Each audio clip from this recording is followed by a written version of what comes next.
Vamos aprender a analisar poema?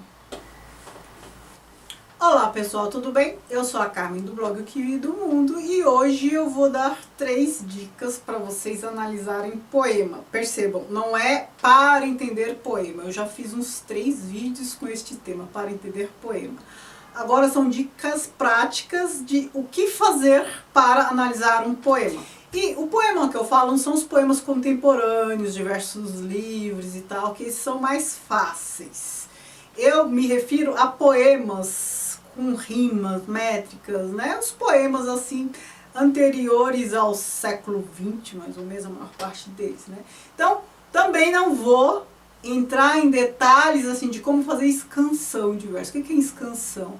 É esquadrinhar os versos, as estrofes todas para marcar a rima, marcar a sílaba poética, essas coisas. Isso aí eu precisaria de uma lousa para fazer e tal. É uma delícia fazer, né? Para quem gosta, é uma delícia. Aí ver o que é iambo, o que é troqueu, aquelas coisas todas, mas isso é muito específico, só para quem, sei lá, faz análise acadêmica mesmo e tal. Mas essa não é a primeira dica. Essa da sonoridade dada pelo ritmo, pela métrica e pela rima, essa vai ser a segunda. A primeira qual é? Pensando assim, passo a passo, passo 1, 2 e 3. A primeira é vocabulário.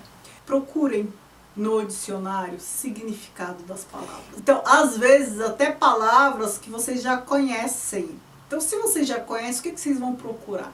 Vocês vão procurar uma outra acepção para aquela palavra. Então, assim, todas as palavras não. A gente lendo o poema, lendo um verso, a gente sabe qual é a palavra-chave ali. Então, se ela é uma palavra-chave, dá uma olhadinha no dicionário para ver se ela não tem uma acepção que você não conhece, né? Porque no dicionário a gente vê, cada verbete tem várias acepções, vários significados.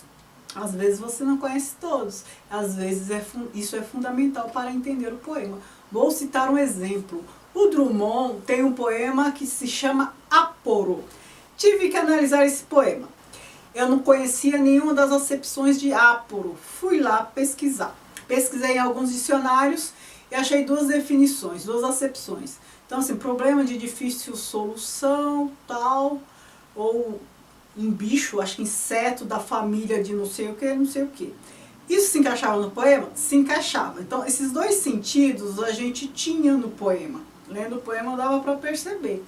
Mas ainda alguma coisa faltava. Procurei em outro dicionário o melhor de todos de língua portuguesa para acepções, assim, acepções diversas das palavras, que é o Caldas Aulet, que é um dicionário de Portugal. Tinha uma acepção a mais que eu não tinha achado em nenhum outro dicionário, que era a planta da família lá das orquídeas e não sei o que. Aí sim, fazia todo sentido. Sabe como esse poema se finaliza? É assim, uma orquídea forma-se. Ou seja, as 3 acepções da palavra aporo num poema. Eu tenho certeza que Drummond descobriu essa palavra, a partir da palavra resolveu fazer um poema em que os 3 sentidos coubessem nele, porque não é possível, são sentidos muito diversos. Problema de difícil solução, bicho e a planta. Nada a ver um sentido com o outro. Para ele fazer um poema com os 3, é porque ele já conhecia os sentidos da palavra antes. A segunda dica é a primeira que eu falei, só que não destrinchei, que é o quê? Você conhecer os efeitos de sonoridade. Quando eu falo sonoridade, eu estou falando de ritmo, rima e métrica. Precisa conhecer a fundo? Não. Mas você tem que conhecer um pouco, de maneira assim básica. Rima, o que é básico em rima? É você marcar no poema as terminações. Então, as rimas iguais você marca com a letra igual. Isso é importante porque quando você termina de marcar as rimas, você vê ali um efeito que importa. Às vezes a primeira estrofe tem a mesma terminação da última, às vezes assim. Isso importa porque em poema, forma é conteúdo. Tem rimas que tem repetição de consoantes, que a gente chama de aliteração. Tem rima que tem a recepção de vogais, a gente chama de assonância. Mas o que importa mais do que saber esses nomes e tal? É vocês perceberem o efeito que essas rimas provocam no texto. Porque som é conteúdo. Vou dar exemplos. Se você pegar um texto lindo em prosa, mas com efeito poético, que é o conto O Búfalo, da Clarice Lispector, você vai ver que lá no começo, acho que no primeiro parágrafo, tem uma frase assim: o leão lambeu a glabra leoa. Perceba, você precisa entender que este efeito com excesso de L é uma consoante líquida que a gente chama, você precisa entender desses nomes para perceber esse efeito sensual do L, o leão lambeu a glabra leoa. O que está sendo dito também é sensual. Ele lambeu a glabra leoa, o que indica que eles estão namorando. E os leões se acasalam apenas uma vez por ano. E é o dia em que a mulher de casaco marrom vai no zoológico procurando a morte. Só que ela vai no dia mais impróprio para isso, porque era o dia do amor. O único dia em que os leões se acasalam. Eles estavam namorando. E a gente percebe isso pelo som também. Não só pelo que está sendo dito, mas pelo som do L. Malabarismo que a língua faz na boca para produzir o som.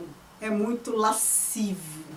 Mais do que rima, isso para quem assim não tem muita habilidade, mais do que rima, o que é importante?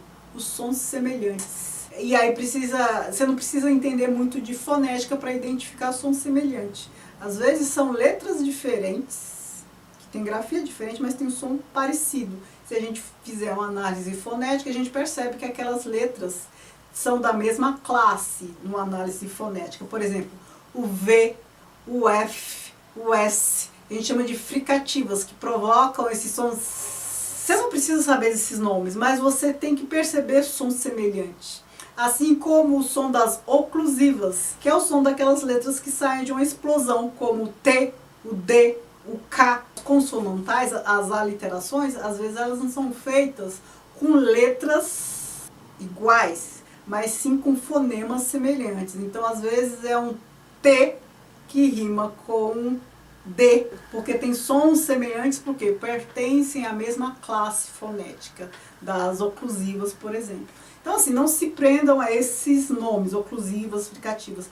Percebam mais o efeito. Então, analise o som. Você não precisa saber o que é aliteração, o que é oclusiva, o que é fricativa, não. Perceba o som. E a métrica? A métrica é a contagem das sílabas tônicas e átonas. E para isso a gente precisa fazer escansão. Só que você vai até a última tônica. Você desconsidera o que vem depois da última tônica. É assim que a gente conta o que é decassílabos e tal. Você precisa fazer isso? Numa análise mais superficial não precisa. Porque para fazer isso você tem que entender de sílaba poética, você tem que aprender isso. Mas o que você pode marcar? O ritmo. O ritmo é o quê? Sílabas tônicas e não tônicas, né? Aí você vai marcando. Ritmo é mais importante do que rima em poema. Acreditem. A terceira dica tem a ver com essa segunda, que é o quê? A leitura em voz alta. É lendo em voz alta que você percebe esses efeitos sonoros. Um exemplo disso é um poema do Manuel Bandeira. Tem uma parte que faz assim: café com pão, café com pão, café com pão. Vixe Maria, que é isso, maquinista? Agora sim, café com pão, café com pão, café com pão. Sabe qual é o nome desse poema? O Trem.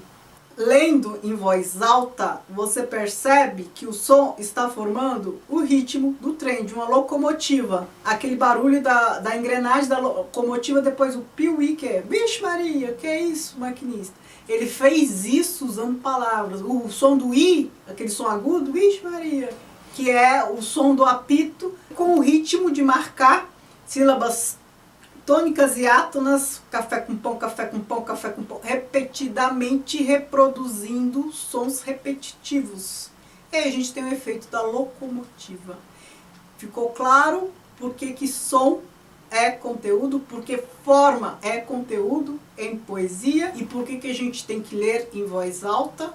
Se a gente não ler em voz alta, muita coisa passa. Então, assim, são 3 dicas, 2 bem simples, que vocês conseguem compreender facilmente a importância.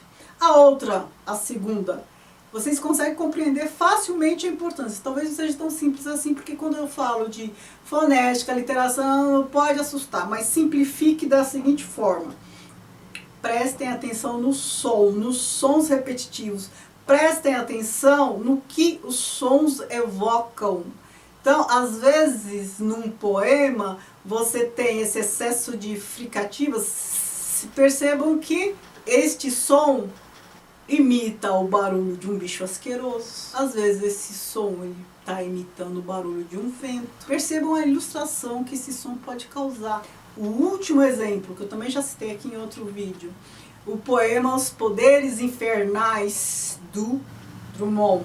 Ele fala assim: o meu amor faísca na medula, pois que na superfície ele adormece. Percebe? Faísca, um agudo, que faz a gente sentir até uma pinçada na espinha, e é bem na espinha mesmo, na medula, que ele faísca. E depois ele usa um excesso de fricativos, pois na superfície ele adormece. Então, aí eu não lembro o resto do poema de cor, mas cria todo um efeito de você imaginar um alien saindo da coluna dele, aquele bicho asqueroso. Pense as fricativas. Aquele bicho asqueroso, ele está falando do quê? Que o amor dele o possuiu de uma tal forma que o amor dele é maior que ele, sai do corpo dele e praticamente o olha por fora. Ele é totalmente dominado por um amor que surgiu nele, mas que se tornou maior que ele próprio, a partir da medula. Percebe o efeito do som? É isso que eu tinha para dizer para vocês, assim, para ficar fácil, sem exigir tantos conhecimentos técnicos. Essas 3 dicas.